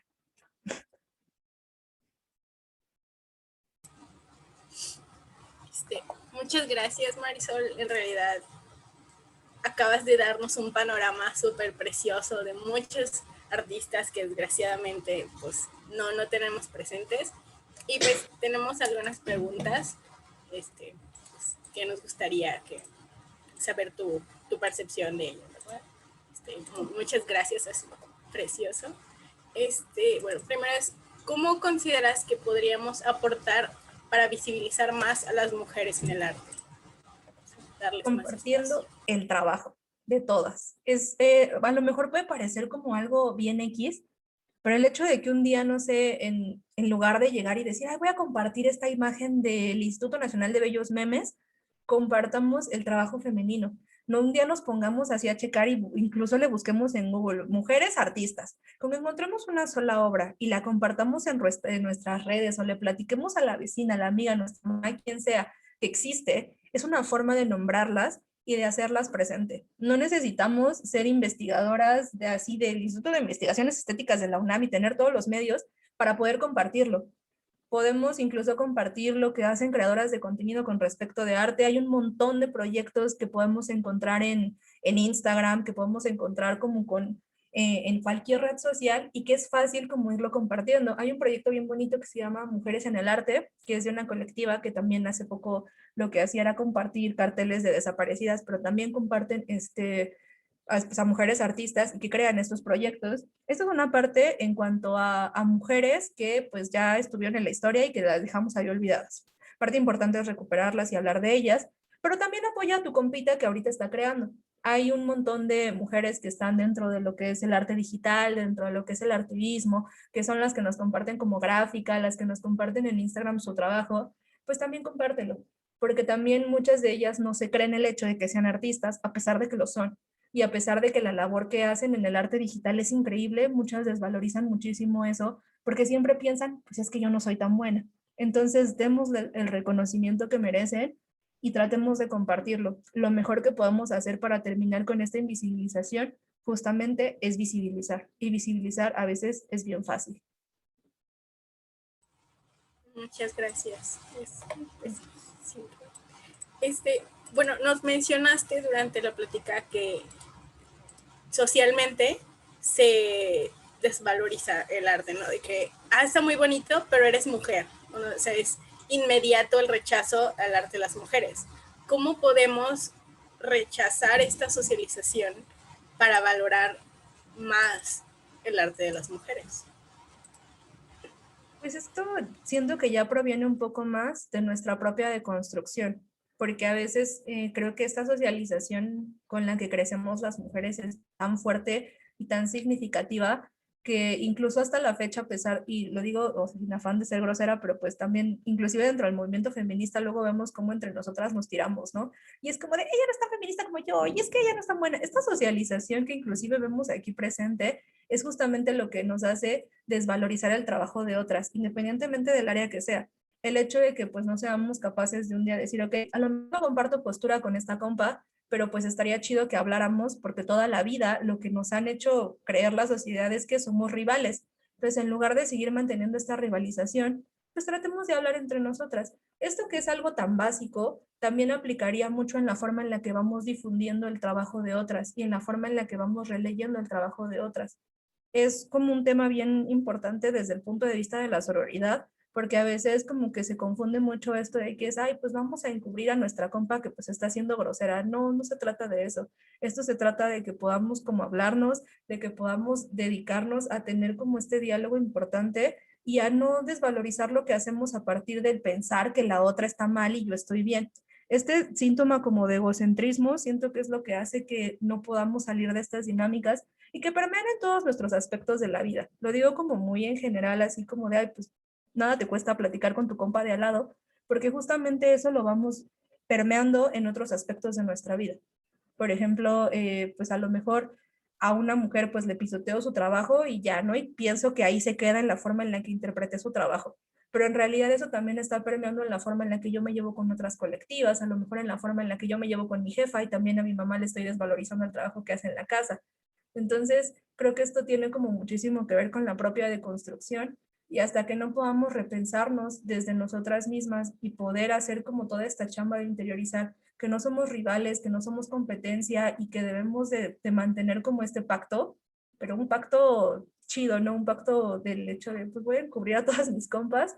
Creo que hasta que no podamos tener esa reflexión interna, no vamos a poder cambiar todo lo demás que está a nuestro alrededor. Y pues aplica en estos temas, creo yo. No sé. Muchas cosas que yo no sé. Muchas gracias, Marisa. Concuerdo mucho contigo. Es muy bonito verlo así. Y bueno, nos mencionabas mucho un término de complejizar lo que las artistas pintan o por qué lo pintan. ¿A qué te refieres con complejizar? Es más a la forma en la que analizamos la imagen. Justamente este señor, que al principio hablé de él, que es Gombrich, él habla de que las obras las tenemos, bueno, a pesar de que nunca incluyó mujeres, él tenía una forma bien interesante de analizar cada una de las obras, es decir, tratar de ver los motivos, la intencionalidad que tienen, el por qué la gente pinta, para qué pinta y en qué momento está pintando. Todo lo que vemos y que compone una obra nos está hablando un montón, no solamente del artista, sino de la situación y del momento histórico en donde se encuentra. Por ejemplo, lo que les decía de María Izquierdo que pinta como exvotos. ¿Por qué está pintando como exvotos? ¿Por qué lo pinta como un óleo? ¿Por qué se ve plano? ¿Por qué está pintando de esta forma? Todo esto nos puede ayudar a conocer un poco más a quién lo está haciendo y principalmente el por qué. Siempre que vayamos a un museo y nos digan, miren qué bello, aquí vamos a ver la belleza, no le hagan caso a eso, porque en realidad si nos quedamos simplemente en decir, qué bonito, no estamos complejizando todo lo que implica eso. Eso generalmente pasa, por ejemplo, con el paisajismo. Si vamos a un museo de arte y de repente vemos un paisaje muy padre, decimos, qué bonito, qué padre, mira qué bonito está todo esto. Pero si lo complejizamos es como de, oye, esto ya no se ve así, oye, los árboles ya no se ven así, probablemente la gente ya no está así, la contaminación es terrible, es muy seguro que todo lo que estamos viendo aquí ya no exista. Cuando empezamos a complejizar muchas de estas cosas y nos damos cuenta de que los momentos en donde las cosas se pintan están hablándonos de todo un horizonte histórico y cultural súper, súper complejo, podemos adentrarnos un poquito más a ello. Eso es el complejizar, el no solamente ver esta parte superficial que siempre nos enseñan del arte, de ver, está bonito, está feo, está padre, me gusta, no me gusta, sino llegar a este punto de comprender el por qué eso es lo que nos sucede. Siempre hablo como de, también este otro señor, que también era bastante misógino, pero que puede explicar muy bien esto, que es Kant. Kant tiene una forma bien interesante de ver los juicios. Dice, existe un juicio lógico y un juicio estético. El juicio estético, muy a grandes rasgos, estoy haciendo una reducción al absurdo de este señor, pero es filosofía para dummies. Porque yo también soy una dummy de filosofía, ¿verdad? Porque yo no estoy de filosofía. Tengo que aclarar muchas cosas porque luego la gente se enoja, perdón. Él habla acerca de que los juicios estéticos es cuando decimos, esto está muy bonito, esto está muy feo, me gusta, no me gusta. Pero lo importante de tener todo este camino con la estética y con el arte es decir, ok, vamos a pasar ahora al juicio lógico. Está bonito, ¿por qué está bonito? Está feo, no me gusta, ¿por qué no me gusta? Es una obra muy horrible porque la pintaron en un pedazo de tabla muy horrible. ¿Por qué la pintaron en un pedazo de tabla muy horrible? ¿Por qué no la pintaron en un marco bonito? ¿Por qué es un óleo? ¿Por qué es un lienzo? ¿Por qué esto? Cuando empezamos a cuestionarnos todo lo que vemos en primera instancia es cuando podemos empezar a complejizar. Ya después todo lo otro implica mucha investigación, pero pues eso es algo que ya cada quien sabe hasta dónde quiere llegar con cada una de las obras con las que interactúa.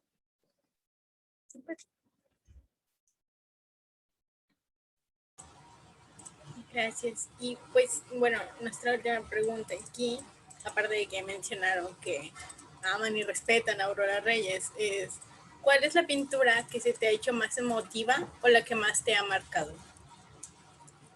Ay, yo creo que la voy cambiando cada cierto tiempo, dependiendo de lo que me vaya pasando en la vida, ¿saben?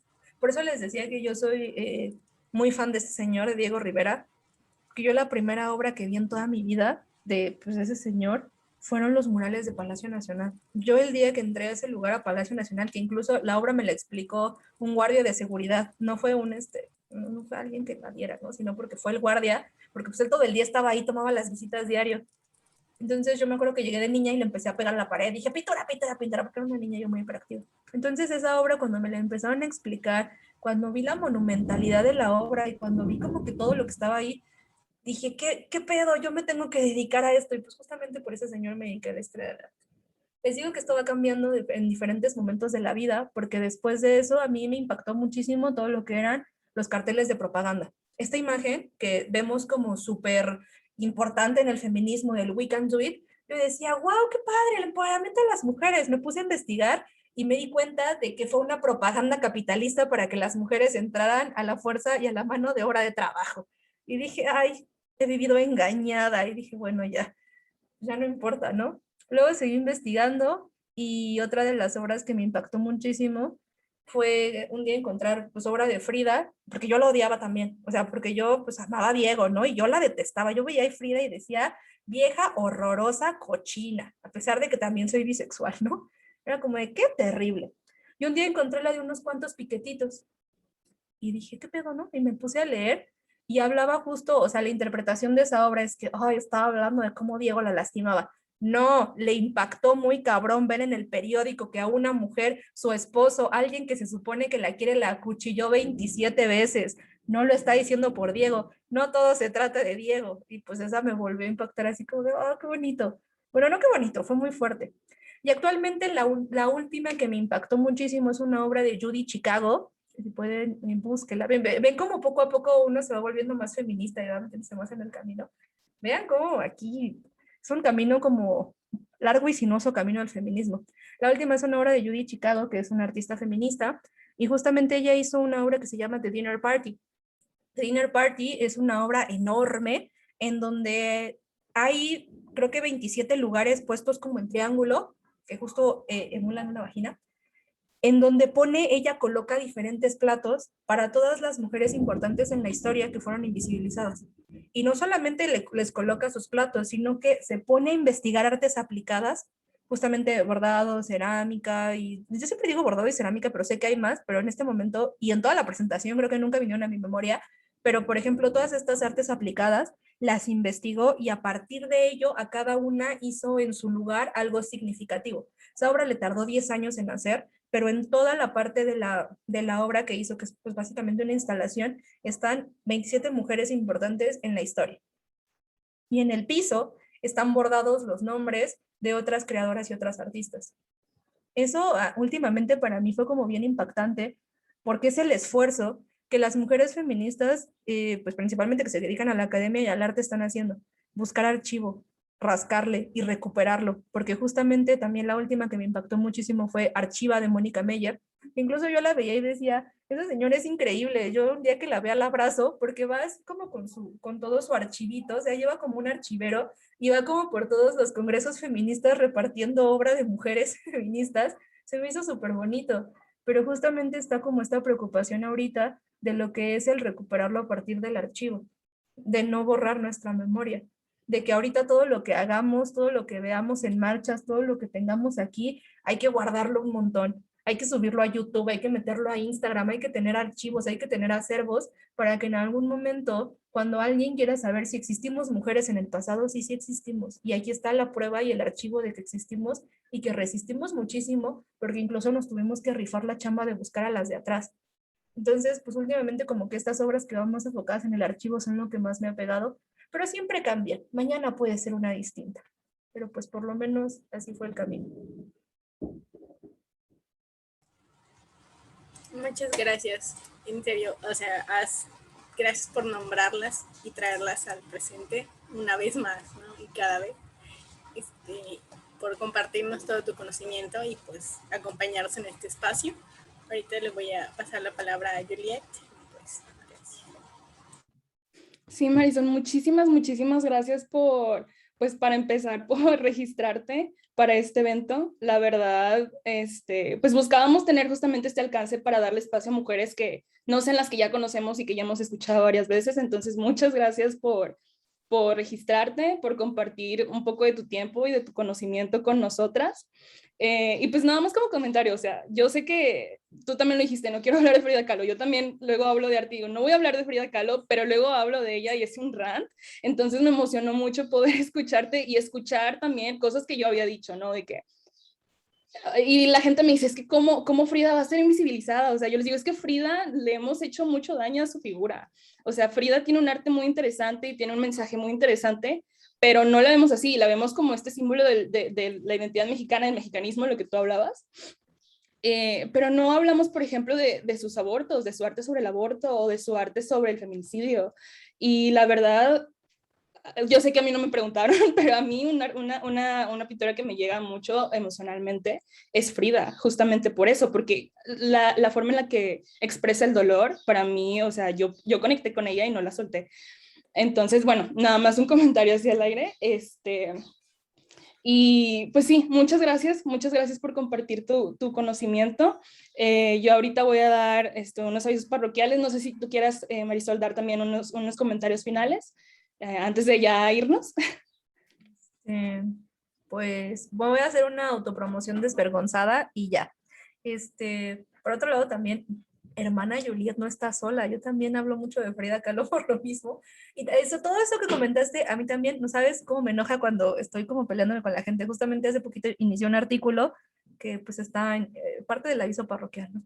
Está en la revista Rúbrica de Radio UNAM, si quieren ir a checar, en donde hablaba pobre Frida Kahlo, tan cerca del exotismo y tan lejos del análisis crítico de su obra, porque pues la vemos mucho, pero no sabemos nada de ella. Entonces sí, yo te entiendo. Y por otro lado, pues en avisos parroquiales, pues hago contenido, entonces pueden seguirme como @fresatanigard en Instagram y pues doy cursos de historia del arte por si quieren tomar uno. Voy a hacer uno en general como de historia del arte desde la mirada de las mujeres y pues es en general de toda la historia del arte, pero pues hablando desde esta perspectiva como de las mujeres. y pues lo pueden buscar en la espacio educativa que tengo con unas compas que se llama @lenguasmoradas, en donde pues no nada más estoy yo dando cursos y talleres, hay círculos de amor romántico, hay espacios educativos, es una espacio educativa muy grande, entonces pues pueden ir a checarlo por si quieren. Y pues ya, nada, esos son todos mis anuncios. Muchas gracias a todas por la espacio, de verdad, pues por todo lo que hacen y por la labor que están haciendo, porque organizar todo esto y más virtual, qué difícil. Entonces, un aplauso y un reconocimiento enorme a lo que están haciendo ustedes. Pues ya, no, gracias.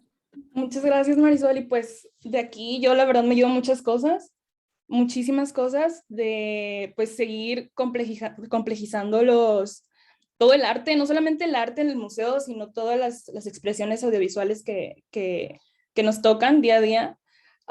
Y pues dejar de hablar tanto de las mujeres en fórmula de los hombres, porque ya sé, ya hablé de Frida, pero yo tengo un libro de ella que curiosamente me encanta, pero siempre, o sea, llega una parte, es un libro sobre sus obras menos conocidas, y llega una parte en la que dice, no podemos hablar de Frida sin tocar a Diego Rivera. Y yo, claro que podemos hablar de Frida sin tocar a su marido, o sea, tiene mucho, mucho de qué podemos hablar. Y también muchas de estas artistas que mencionaste, algunas yo no las conocía, algunas las conocía por encima, entonces también me llevo muchísimo, muchísimo. Entonces, para las que nos están viendo, esta misma presentación va a estar disponible en YouTube en los días siguientes, si nos quieren seguir en redes sociales, en Facebook y en Instagram, para estar al pendiente de cuándo va a estar disponible. Y en un rato más vamos a tener un taller cerrado que se llama ¿Qué huele con el amor propio? Con Andrea Flores. También si se gustan registrar, el link de registro está en nuestra página de Instagram, que es universitariasfeministas.nl. Y pues eso es todo. Muchas gracias y pues nos vemos en el siguiente evento.